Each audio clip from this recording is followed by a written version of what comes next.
Hi friends, എല്ലാവർക്കും നമ്മുടെ ചാനലിലേക്ക് സ്വാഗതം. ഇന്നൊരു കപ്പ പുഴുങ്ങിയതും മത്തി ഫ്രൈയും 2 കിടിലൻ ചമ്മന്തി ആയാലോ. ഇതെങ്ങനെ തയ്യാറാക്കുന്നതെന്ന് നോക്കാം. അതിനായിട്ട് നമുക്കൊരു പാത്രത്തിൽ വെള്ളം വെച്ച് തിളപ്പിച്ചെടുക്കണം. തിളച്ച വെള്ളത്തിലേക്ക് വേണം നമ്മൾ കഴുകി വെച്ചിരിക്കുന്ന കപ്പ ഇടാനായിട്ട്. ഇപ്പോൾ നമ്മുടെ വെള്ളം എല്ലാം തിളച്ചിട്ടുണ്ട്. ഇനി നമുക്ക് കപ്പ ഇട്ട് കൊടുക്കാം. ഇനി ഇതിനാവശ്യമായിട്ടുള്ള ഉപ്പ് കൂടി ചേർത്ത് നമുക്ക് അടച്ചു വെച്ച് കപ്പ പുഴുങ്ങിയെടുക്കാം.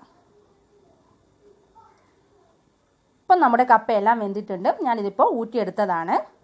ഇനി നമുക്ക് ഇതിന് വേണ്ടിയിട്ടുള്ള 2 ചമ്മന്തി കൂടി തയ്യാറാക്കണം. ആദ്യം നമുക്ക് മുളക് ചമ്മന്തി ഉണ്ടാക്കാം. അതിനായിട്ട് ഒരു ജാറിലേക്ക് പച്ചമുളക് ഇടാം, പിഴുപുളി, ഉള്ളി, ആവശ്യത്തിന് ഉപ്പ്, വെളിച്ചെണ്ണ, ഇത്രയും കൂടി ചേർത്തിട്ട് ഒന്ന് അടിച്ചെടുക്കാം.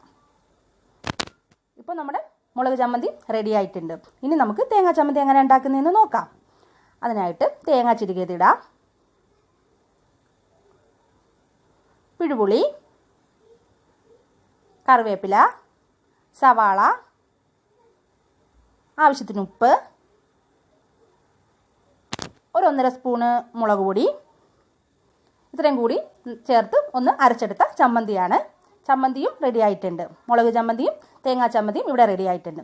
ഇനി നമുക്ക് മത്തി ഫ്രൈക്കുള്ള മസാല തയ്യാറാക്കാം.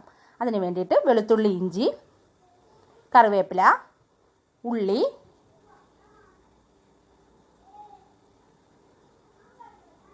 ഒരു സ്പൂണ് കുരുമുളക് പൊടി, 1/2 സ്പൂണ് പെരിഞ്ജീരകപ്പൊടി, 1 സ്പൂണ് മുളക് പൊടി, 1/2 സ്പൂണ് മഞ്ഞൾപ്പൊടി, ആവശ്യത്തിന് ഉപ്പ്, ഒരു പകുതി നാരങ്ങയുടെ നീര്,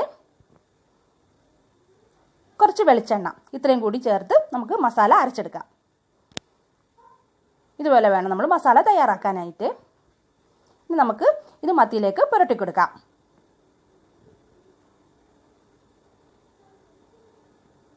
ഇതുപോലെ നമ്മുടെ മസാല എല്ലാം മത്തിയിലേക്ക് നന്നായിട്ട് പുരട്ടിയെടുക്കണം.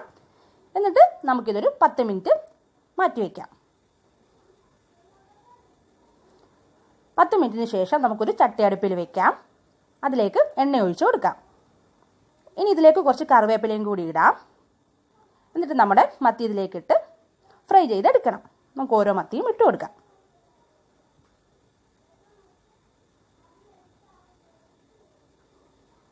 ഇപ്പോൾ നമ്മുടെ മത്തിയെല്ലാം ഫ്രൈ ആയി കിട്ടിയിട്ടുണ്ട്. നമുക്കിനി ഇതൊരു പാത്രത്തിലേക്ക് മാറ്റാം.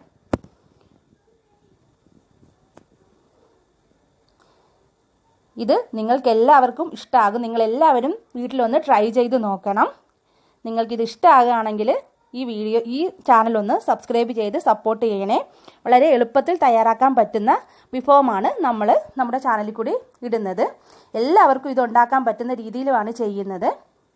ഇനി നാളെ പുതിയൊരു വിഭവമായിട്ട് വരുന്നത് വരെ താങ്ക് യു, ബൈ.